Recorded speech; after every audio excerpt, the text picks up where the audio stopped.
The sunlight of a crisp Denver afternoon streamed through the large dining room window, illuminating the scene of a perfect family lunch. Laughter echoed off the polished hardwood floors as Michael recounted a story from work, his voice warm and full of life. His wife, Laura, sat beside him, her hand resting gently on his, a picture of adoration.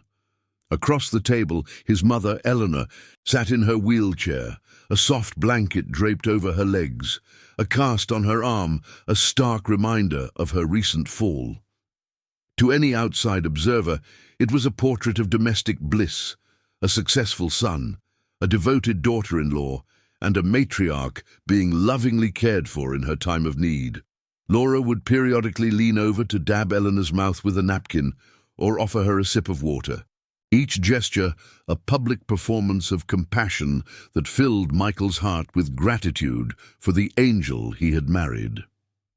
The meal concluded, and Michael pushed his chair back with a contented sigh, announcing he needed to run to the office for a couple of hours to finalize a project. He kissed Laura deeply, whispering his thanks for her incredible patience and care.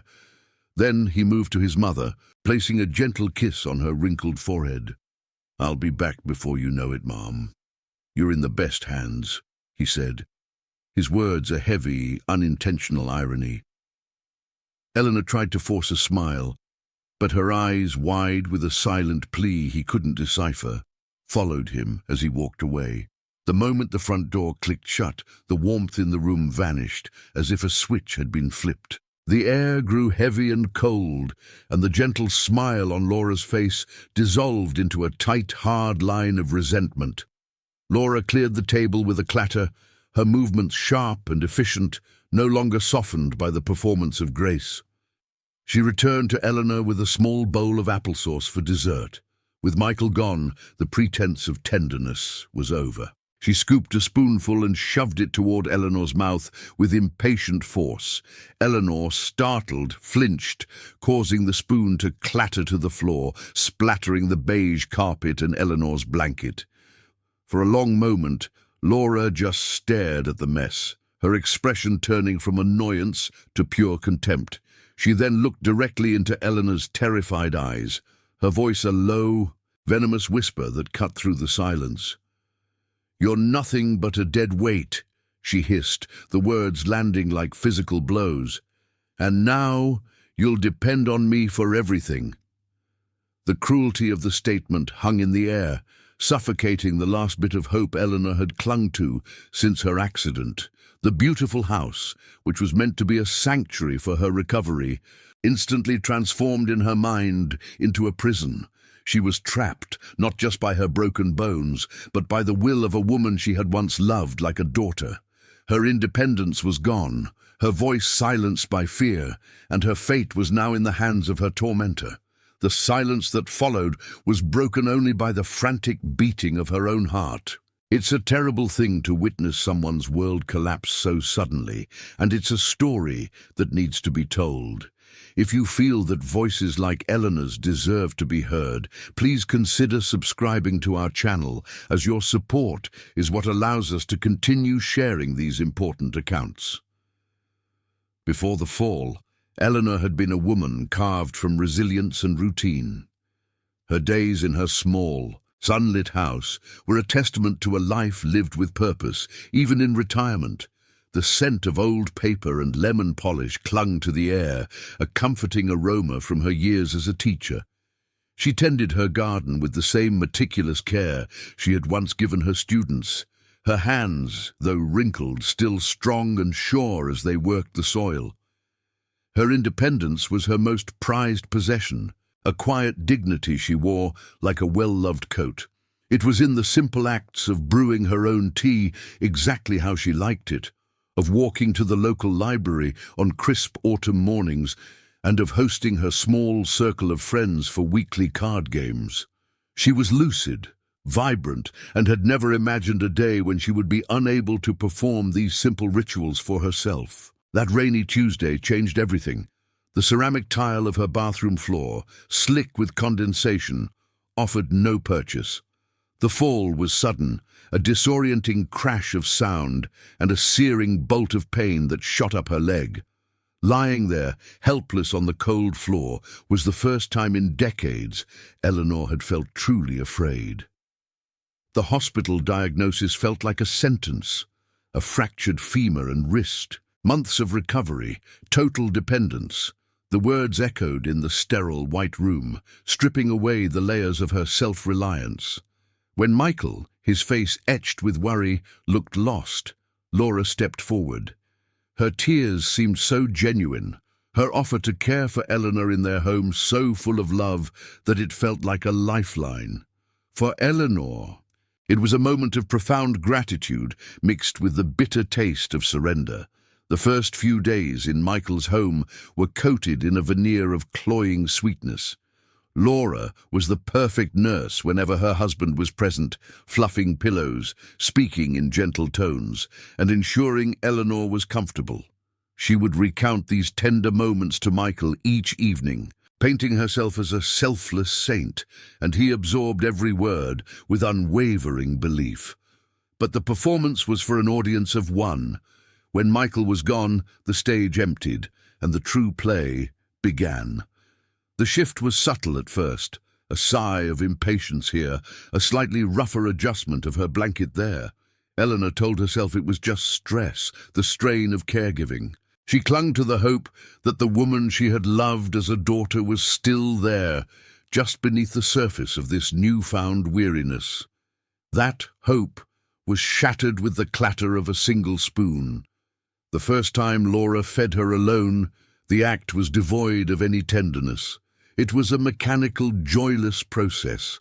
When Eleanor flinched at a spoonful of applesauce brought too quickly to her lips, it fell, splattering across the floor and her blanket. The mask didn't just slip, it was torn away. Laura's face, once a portrait of compassion, became a canvas of cold fury. The venom in her voice was more painful than the ache in Eleanor's bones. "You're nothing but a dead weight," she hissed, the words landing with surgical precision. "And now you'll depend on me for everything." In that instant, the spacious, beautifully decorated guest room transformed into a cell, and Laura, the loving daughter-in-law, revealed herself as the warden. The psychological torment that followed was a masterclass in quiet cruelty.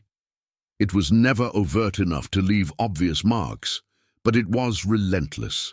Laura would forget to bring the cordless phone when Eleanor wanted to call a friend, claiming the battery was dead. She would delay pain medication by just half an hour, just long enough for the ache to become a throbbing agony, always with a plausible excuse on her lips. "Oh, I completely lost track of time, Eleanor. I'm so sorry," she would say, her voice dripping with false sincerity.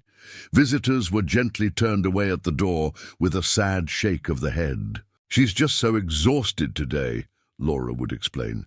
"The depression from the accident is really taking its toll." Each lie was a brick in the wall that was slowly sealing Eleanor off from the world. Eleanor, trapped in her own body, tried to communicate her terror. She would try to catch Michael's eye with a look of desperation, but Laura was always there to intercept it, to place a hand on her shoulder and say, "Mum's just feeling a little emotional today, aren't you, sweetie?" The gesture, which looked like comfort to Michael, was a clear threat to Eleanor. A squeeze of Michael's hand meant to convey urgency was reinterpreted by Laura as a sign of affection. "See? She knows she's in good hands." She'd coo, and Michael would smile, his heart swelling with love for his perfect wife. Eleanor's fear of retaliation was a powerful silencer. What more could Laura do if she were to speak up? The thought was too terrifying to entertain. It's a horrifying thing to be a prisoner in your own family, to have your voice stolen by the person everyone believes is your savior. The silence of the abused is often mistaken for consent or contentment, and breaking that silence feels like an impossible climb. If you believe that these stories must be brought into the light, helping us give a voice to the voiceless, please subscribe. Your support is the only thing that allows us to continue this work. Meanwhile, a deep and unsettling conflict was brewing inside Michael. On the surface, he had everything a man could want: a thriving career, a beautiful home, and a wife whose compassion seemed boundless. He loved Laura with a fierce, protective loyalty. Yet, he couldn't shake a growing unease. He saw the changes in his mother not just as symptoms of depression, but as something more hollow. Her eyes, once so full of life and wit, were now wide and vacant, like a frightened animal's. She had lost so much weight, and her skin seemed almost translucent. He would sit by her wheelchair, trying to coax a conversation, but she would just stare at him, her lips trembling as if she were trying to form words that wouldn't come. He blamed himself. He was working too much, leaving the entire burden on Laura. He would come home late from the architecture firm, exhausted but always greeted by a pristine house and a smiling wife who would give him a detailed, positive report on Eleanor's day. She ate all her lunch today, or we watched one of her favorite old movies. It all sounded so perfect, so normal. But then he would look at his mother, shrinking in her chair, and his gut would twist. The logic in his head battled the instinct in his heart. His mind told him his wife was an angel and his mother was simply ill, but his soul whispered that something was terribly, fundamentally wrong in his perfect house. Laura, for her part, was an expert at managing his perceptions. She understood that Michael's blindness was her greatest asset. She would orchestrate moments of apparent bonding, making sure he overheard her speaking lovingly to Eleanor, or that he would walk in on her reading a book aloud by the wheelchair. These carefully staged scenes were just enough to quell his rising doubts, pushing them back down beneath a fresh layer of guilt for ever questioning her. She would often talk about the emotional toll the situation was taking on Eleanor, framing her fear and withdrawal as a natural consequence of the accident. "It's a form of trauma, honey," she'd say, her brow furrowed with convincing concern. "We just have to be patient." Eleanor's world shrank to the four walls of her room. The television offered some escape, but even that was controlled by Laura, who would often leave it on a channel Eleanor despised, the volume just a little too loud. The beautiful view of the garden from her window became a painful reminder of a life she could no longer access. She watched the seasons change through the glass, a passive observer of a world that was moving on without her. Her hope, once a steady flame, was now just a flickering ember, threatening to be extinguished with every passing day. She began to pray not for recovery, but for a quick and peaceful end, a release from this waking nightmare that her life had become. The turning point, the first crack in Michael's denial, came on a Thursday evening. He was helping his mother get ready for bed, while Laura was on the phone in the other room. As he gently lifted her arm to help her change into her nightgown, the sleeve slid up, revealing a dark, ugly bruise on her delicate forearm. It was the shape of fingers. He froze, his blood running cold. "Mom, what is this? How did this happen?" he asked, his voice barely a whisper. Eleanor's eyes filled with a fresh wave of terror, and she quickly pulled her arm away, shaking her head and refusing to look at him. Just then, Laura walked back into the room. "Oh, that," she said breezily, noticing his gaze. "She bumped herself on the wheelchair getting into bed last night. She's so fragile." The explanation was smooth, plausible, and delivered with a perfect, loving smile. But for the first time, Michael didn't believe her. He saw the lie in her eyes, and in that moment, the terrifying suspicion in his gut became a deafening roar. The lie felt like a stone in Michael's stomach. He told Laura about a last-minute, 2-day business trip to Salt Lake City, a necessary fiction to create the space he needed for the truth. His hands trembled as he installed the tiny camera on the bookshelf in his mother's room, positioning it behind a row of old novels. Each movement felt like a betrayal of the woman he had vowed to love. but also a desperate act of loyalty to the woman who had given him life. He was caught in an impossible cross-current of love and suspicion, hoping to be proven a fool for his doubts, yet dreading the confirmation of his deepest fears. When he left the house, the goodbye kiss he gave Laura was cold and brief, a hollow gesture that marked the end of his blind faith. The perfect image of his life was cracking, and he was about to take a hammer to the rest of it. Miles away, in the sterile quiet of his downtown office, Michael opened his laptop, the city lights a blur of indifferent stars outside his window.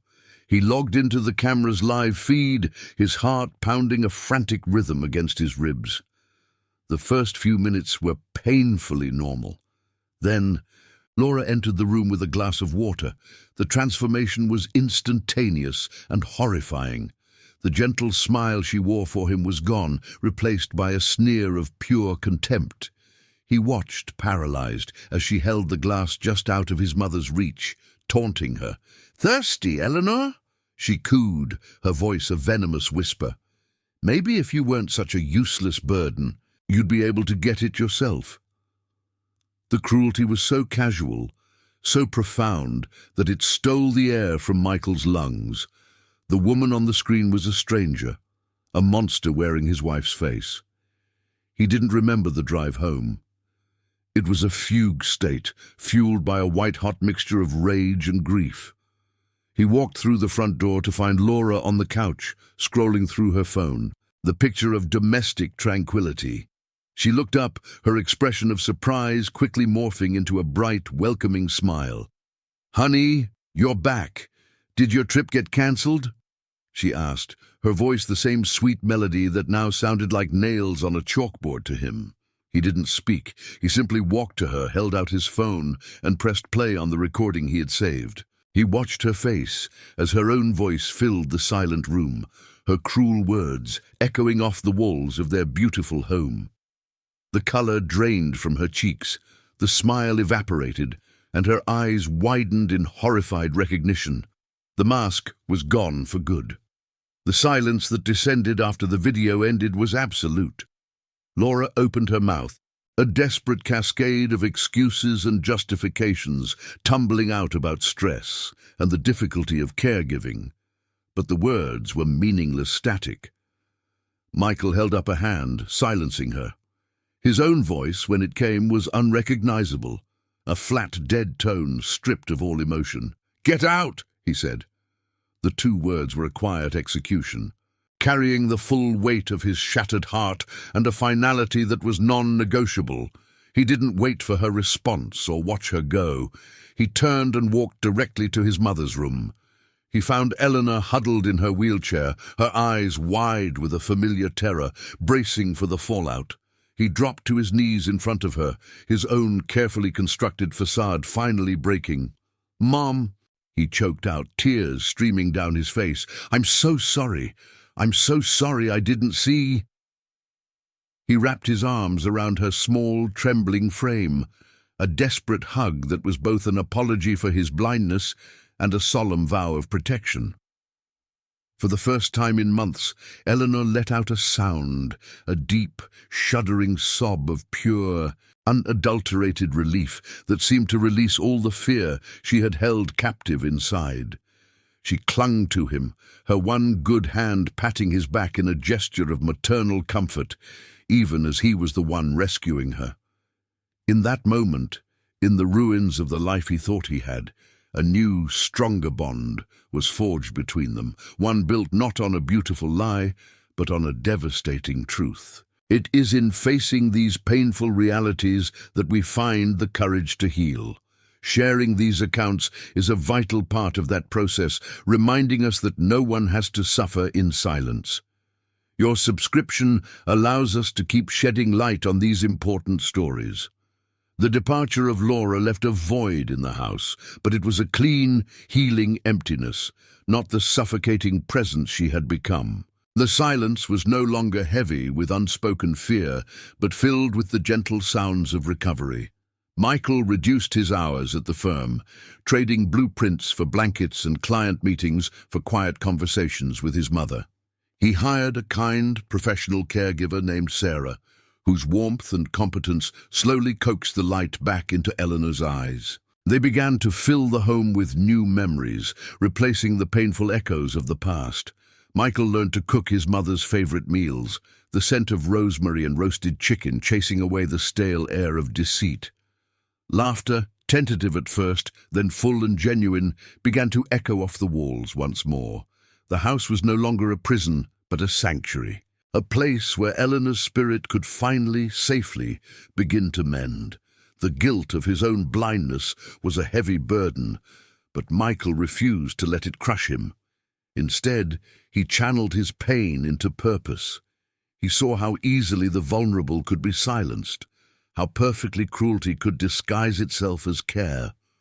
With the resources from his successful career and a newfound fire in his soul, he established the Eleanor Project, a foundation dedicated to providing support, advocacy, and safe housing for elderly victims of domestic abuse. He poured his architect's precision into building a robust organization, creating a network of volunteers, legal aids, and counselors. It wasn't about revenge or public absolution. It was a quiet, determined mission to build a fortress for those whose homes had become their battlegrounds. His work was no longer about designing buildings, but about redesigning lives, offering a blueprint for hope to those trapped in the dark. 2 years later, the Denver Grand Ballroom was filled to capacity for the Foundation's anniversary gala. At the podium, bathed in a warm spotlight, stood Eleanor. She no longer used a wheelchair, relying only on an elegant wooden cane. Her voice, once silenced by terror, was clear and strong as she spoke not of her pain, but of her survival. She talked about the power of a single trusted voice to break the chains of fear and the importance of a community that refuses to look away. She was not a victim recounting a tragedy. She was a survivor sharing a testament to resilience, her bright eyes scanning the crowd with the same wisdom and grace she once held in her classroom. In the front row, Michael watched her, his own eyes glistening with tears of profound pride and love. His mother, once a shrinking figure in a wheelchair, now stood taller than anyone in the room. The following week, at the Foundation's bustling support center, Michael sat with a newcomer, an elderly man named Arthur, whose hands trembled as he recounted a story painfully similar to his mother's. Michael didn't offer platitudes or easy solutions. He simply listened, his presence a quiet promise of safety and belief, the same way he now listened to his mother. He had learned that true care wasn't about grand gestures, but about the unwavering act of being present.